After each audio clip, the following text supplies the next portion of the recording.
Good morning, ma'am, sir. Turo ko sa inyo paano mag-backup ng database sa POS natin. So, 3 lines, then settings.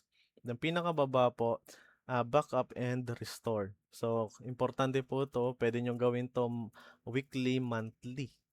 Para hindi po, in case na magkaroon ng problema yung POS or yung PC nyo po, kung saan naka-install tong POS o kaya makorrupt yung PC nyo, is may backup tayo. So, backup, click natin backup din. Maghahanap siya ng location kung saan. Kung yung PC nyo may backup na SSD dito, di ba, local disk C, then mayroon ditong D, so dito nyo na lang i-save siya. Ano po, kadalasan kasi yung iba, nilalagyan na yung kanilang mga CPU ng another SSD na walang OS or walang laman. Para doon na lang ilalagay yung backup. Nagagawa tayo ng files. So, lagay ko na lang dito siguro sa local disk C. Lagay tayo ng backup, no? Ayan. So, ano na lang tayo? New.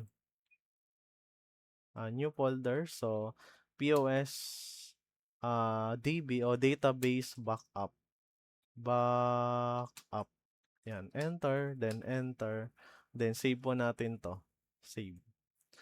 So, ito na po siya. Na-backup na natin. Then, okay.